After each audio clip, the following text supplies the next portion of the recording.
These chicken are not only common in Kenyan homesteads but across Africa.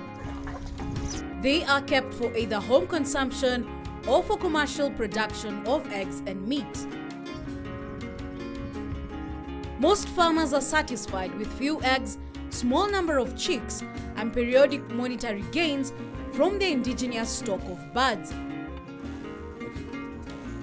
Kienyeji Chicken enterprises are known for low input and low output.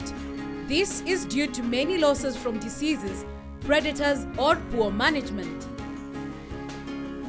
But a lot more can be gained from indigenous chicken just through simple improved husbandry practices. On today's episode of Poultry Farming, we are at the 5-acre OLERAI farm where they boast of hosting more than 5,000 improved Kienyeji birds. Before accessing the farm, it was paramount for us to undertake a few precaution procedures. First, we were advised to wear protective gear, a farm gear which includes an overall and gumboots. We then dipped our feet in a treated foot bath. This is normally a precaution against communicable diseases. On arrival, we spoke to Mark Ondiaso, the farm manager, who informed us they concentrate on rearing the Saso and Kuroila breeds. OLERAI has contracted farmers whom they supply with day-old chicks, and in return they buy chicken for market dispatch. At OLERAI we do keep improved Kienyeji. Basically they are called Saso breed. Saso is our improved Kienyeji cattle. Yeah. Our farm is 5 acres and it has got a capacity of 8,000. But right now what we have are 4,000 birds. There are a variety of indigenous chicken in Kenya with characteristics of tastier eggs and meat, disease tolerance, and ability to survive in harsh conditions.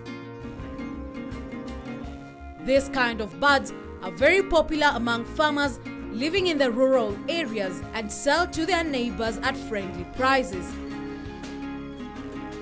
This can eventually turn into an income generator if they turn their hobby into an agribusiness initiative. Kienyeji farming, I can talk of it as easy.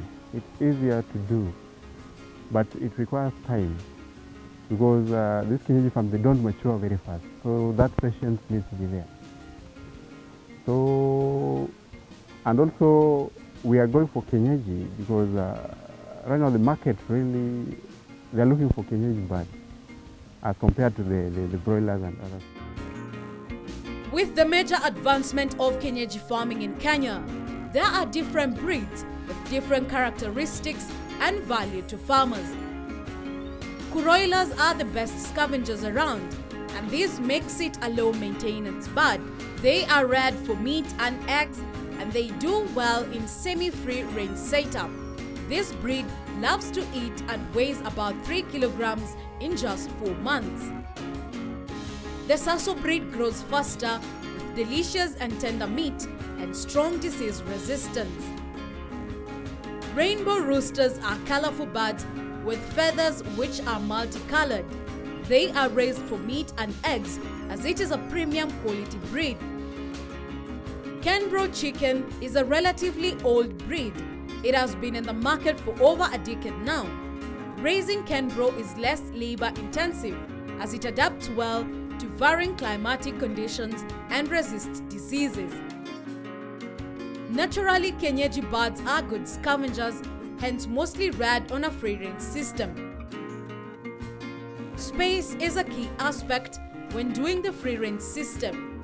This gives the bird ample ground to walk around and easily scavenge for food. OLERAI farm, laid on a 5-acre piece of land, has the birds on free range and they're able to move, eat and relax without any constraints. We have a very big field here, and if you want to do a free range, you have to look for a space. The space must be there because In a situation where the space is very limited, you can't keep them. So that's why in their farm you see is a very large area, and we have the sort of drinkers and nipple drinkers in the field. So wherever they go, even if it's at the far end, they can still access the water and feed.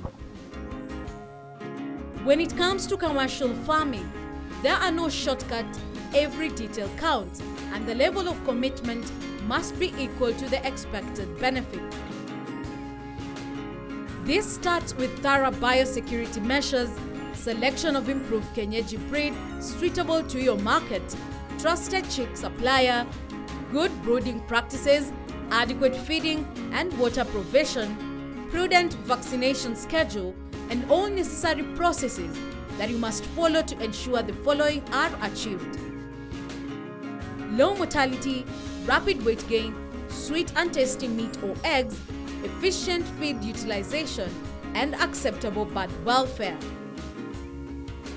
We put measures in place, like you have to have a constant feed supply so that we feed them appropriately. Managing them is a very important aspect in raising these Kienyeji birds. We have to ensure that we constantly feed them the required amount. We also have to ensure that the biosecurity within is to the standard, so that we minimize entrance of people or any other person or vehicles. Through that, we are able to manage them without experiencing any disease outbreak. A good Kienyeji chicken house structure should be able to accommodate 50 to 100 birds. Just like any other poultry variety structure, the house must be well ventilated, must be clean to maintain good hygiene, set up for the birds, and they must have a footbath at the entry of every chicken house to avoid spread of diseases inside the structure. At OLERAI farm, the houses are well ventilated with mesh at the top part of the structure. In Kienyeji farming, houses are like, as you can see this one, it's a very simple structure and be constructed by even any other person. And even if you look at the floor, only what we ensure that the floor is always clean, it's not dusty, and we have these patches in their houses so that they rest in the evening when they get there. A poultry house should be facing east-west direction, so that they don't face the direct wind, you know, and also the direct sunlight also should be minimal.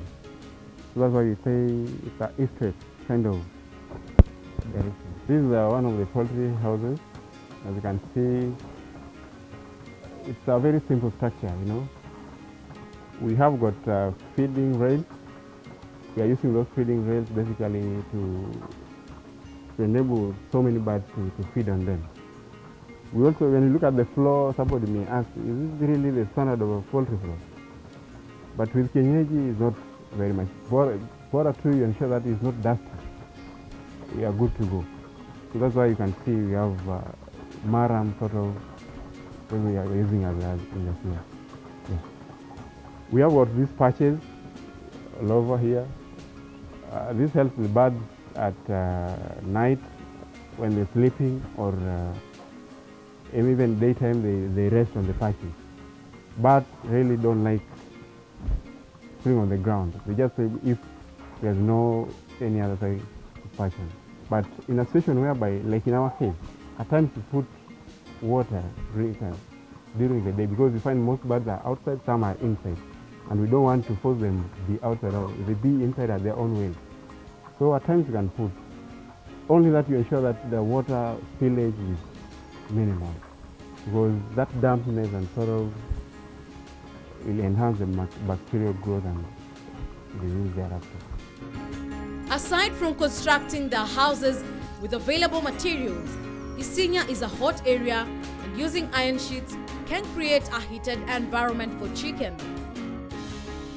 OLERAI farm has improvised tents, which they use as an alternative housing structure, which are cool and reflect the heat, giving the chicken conducive environment to rest. This set is just an alternative structure of a poultry house, we are trying to do it in a way that other than the bundles you see there, also tents can be used for keeping poultry. As you can see, it's a well ventilated pen, very cool. So that's basically all about it. It can be used for keeping poultry. Alternative to hot areas, because you see it's white, and meaning that in very hot areas, the temperature inside are very cool. So the birds can just be comfortably. This has got a capacity of 650. It can carry 650 birds. And this it's 40 by 70 meters. So it has a capacity of say 650 birds. We are taking a short commercial break. We will be back with more on poultry farming.